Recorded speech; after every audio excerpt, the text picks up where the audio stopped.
I had finagled an extra day off in July, just before, or just after the 4th of July.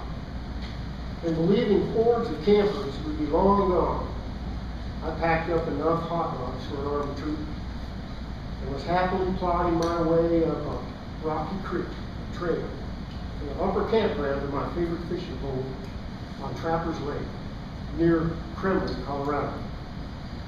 It was really hot that day. I was sweating huge drops of salty water that somehow found their way past my head and cut deep gouges of white down my forehead, along my dusty face. I needed cool alpine mountain lake water, but I had a little ways to go yet. A few hundred yards from the lake, I crossed a rickety old bridge. I rested there for a minute to look around.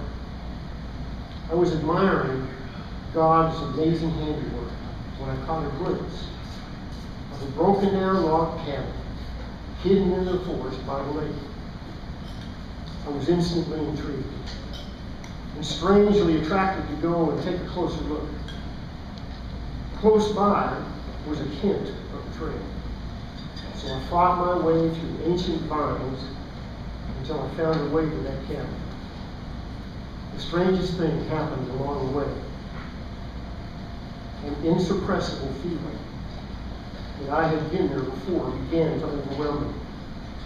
Not far from the cabin, somehow I knew I had been in this very same spot before. I could almost see a simple 2-room floor plan and some rustic furniture from the cabin, even where the trail continued on the other side. Anxiously, I made my way into the cabin, and the hair on my back and my forearms stood straight up, like I was standing in an electric field or something. And goosebumps, giant goosebumps,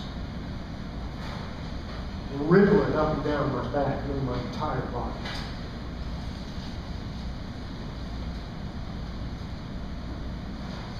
I had suddenly realized all of my premonitions were freakishly accurate.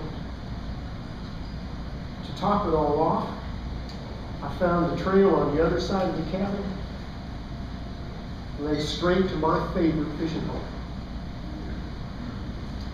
I didn't know what to do with being in a Deja Vu experience. I felt like I was thrust headlong into the twilight zone.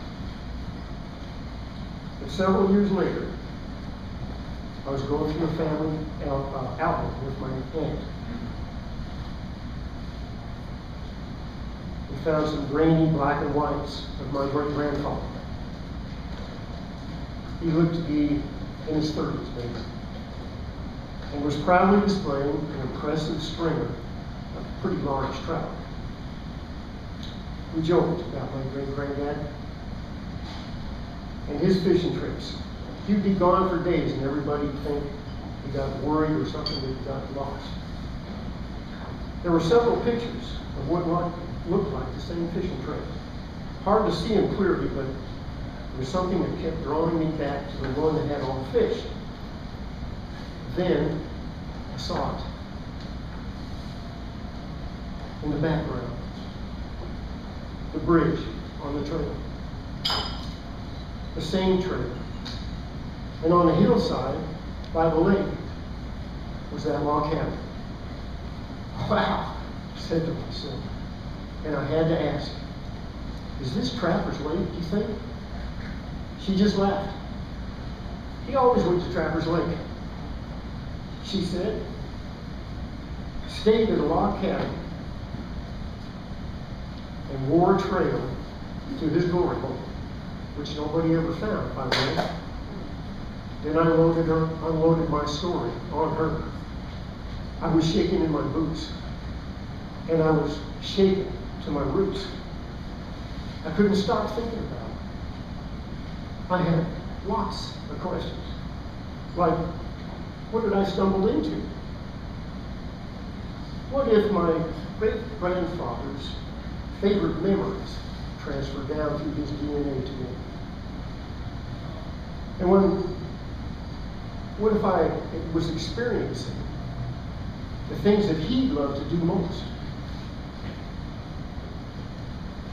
And my deja vu experience that I had at Trappers Lake that day, is that a moment in time when the black and white that's reality turned to gray? Could the twilight zone somehow be memories that are triggered by a gentle breeze in the pines, or stumbling onto a long-forgotten trail to a peaceful place and a long-departed relative's memory?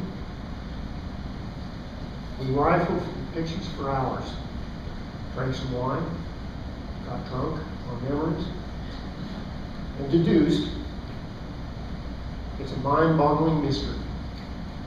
And what we did, we didn't have the answer to. And we parted, condemned to wonder.